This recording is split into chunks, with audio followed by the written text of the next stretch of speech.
கரூரார் மாலை தந்தபோது அபரஞ்சி மகிழ்ச்சியில் துள்ளவில்லை. அதே போலவே இப்பொழுது மாலை பறிபோன போதும் துன்பத்தால் சோரவில்லை.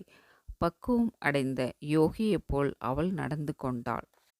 அபரஞ்சின் வீட்டை சுற்றி காவலுக்கு ஆட்கள் நிறுத்தப்பட்டனர். அபரஞ்சி கருவூராரை மனதார நினைத்தாள். தான் வாக்களித்தபடியே கருவூரார் உடனே அவள் எதிரில் தோன்றினார். நடந்த நிகழ்ச்சிகளை தெரிவுபடுத்தினாள்.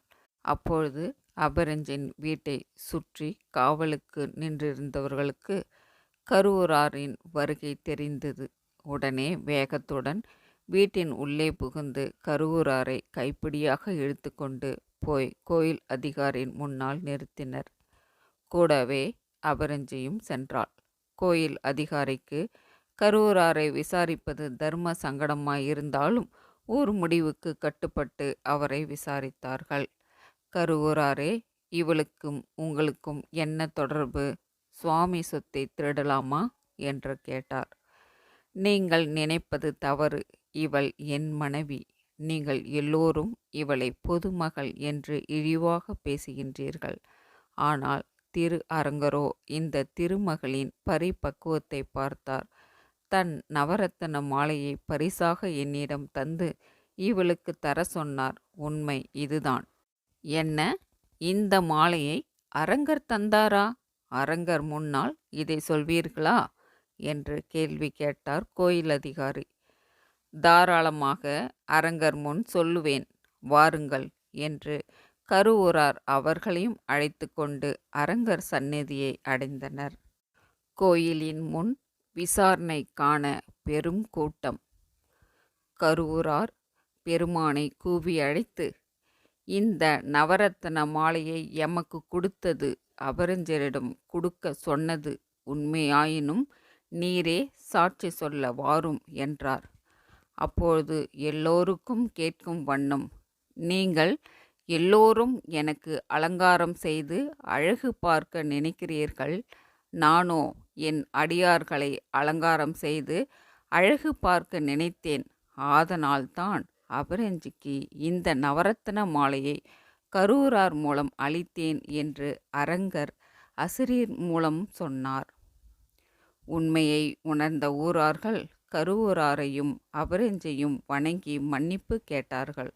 அத்துடன் நவரத்தன மாலையை அபரஞ்சிடமே கொடுத்தார்கள்.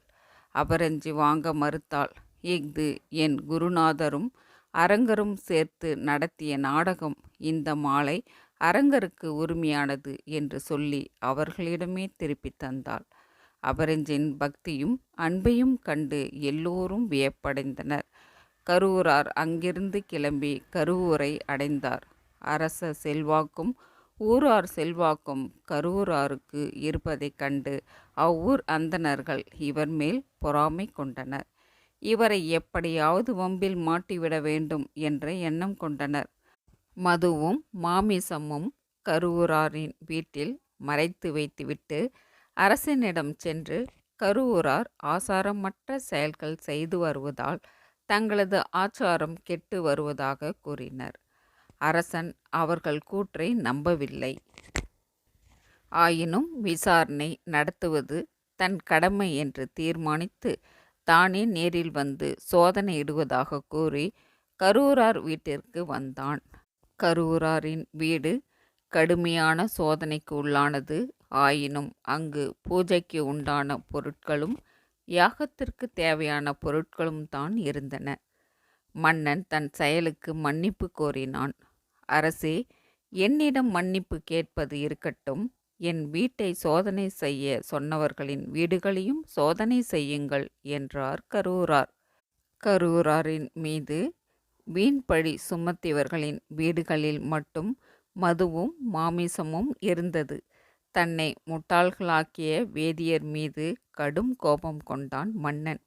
மன்னனது கோபத்தை கண்ட கருவூரார் அவரை சமாதானம் படுத்தினார். அரசே, வேதியர் மேல் தவறில்லை. என் வீட்டில் அவர்கள் மறைத்து வைத்த மதுவும் மாமிசமும் அவர்கள் வீட்டில் காட்சியளித்தது.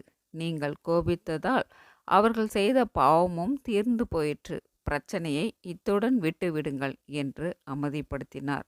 ஆனால் அவமானம் அடைந்த வேதியர்களோ, கருவூரான் நம்மை அவமானப்படுத்திவிட்டான், இனி வேறு வழி இல்லை, இவனை கொலை செய்துவிட வேண்டியதுதான் என்று ஆத்திரத்துடன் தீர்மானித்தார்கள். ஒரு நாள் கருவூரார் குளிப்பதற்காக நதியை நோக்கி போய்க் கொண்டிருந்தார். அவமானம் அடைந்த வேதியர்கள் ஒன்று கூடி அவரை கொலை செய்யும் நோக்கத்துடன் துரத்தினர். வேதியர்களின் நோக்கத்தை புரிந்து கொண்ட கருவூரார், சரி, இவர்கள் பாவத்தை இவர்களே அனுபவிக்கட்டும், இனிமேல் நமக்கு இந்த உலகம் வேண்டாம் என்று தீர்மானித்து அவர்களுக்கு பயந்து ஓடுவதைப் போல் கருவூரார் திரு ஆணிலையப்பர் கோயிலுக்கு ஓடினார். ஆனால் கோயில் என்றும் கூட பாராமல் கொலை செய்யும் எண்ணத்தோடையே கருவூராரை துரத்தினர். கோயிலுக்குள் ஓடிய கருவூரார் ஆணிலையப்பர் பசுபதீஸ்வரர் என்று கூறி அழைத்து கருவறையிலிருந்து சிவலிங்கத்தை தழுவினார். இனி எந்த கருவிலும் ஊறுதல் இல்லாத கருவூரார் இறைவனுடன் இரண்டர கலந்து விட்டார். கருவூராரை துரத்தி வந்தவர்கள் இந்த தெய்வீக காட்சியை கண்டார்கள். தங்கள் தவறை உணர்ந்தனர். தங்கள் தவறுக்காக பரிகாரமாக ஆணிலையப்பர் கோயிலில் கருவூராருக்கு ஒரு தனி சந்நிதி அமைத்து அதில் கருவூராரின் வடிவத்தை அமைத்து வழிபட்டனர். கருவூராரின் சிலை தஞ்சை பெரிய கோயிலிலும் பிரதிஷ்டை செய்யப்பட்டது. கருவூரார் எல்லாம் உணர்ந்த பெரிய ஞானியாக திகழ்ந்ததால் அவரை மகாசித்தர் என்றும் சிறப்பும் செய்தனர்.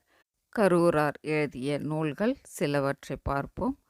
கருவூரார் வாத காவியம் 700, கருவூரார் வைத்தியம் 500, கருவூரார் யோக ஞானம் 500, கருவூரார் பலத்தீட்டு 300, கருவூரார் குருநூல் சூத்திரம் 105, கருவூரார் பூரண ஞானம் 100, கருவூரார் மெய் சுருக்கம் 52, கருவூரார் சிவஞான போதம் 42, கருவூரார் கற்ப விதி 39, கருவூரார் மூப்பு சூத்திரம் 32, கருவூரார் பூஜா விதி 30, கருவூரார் அஷ்டமா சித்து அதாவது மாந்திரிகம் ஆகியவை ஆகும்.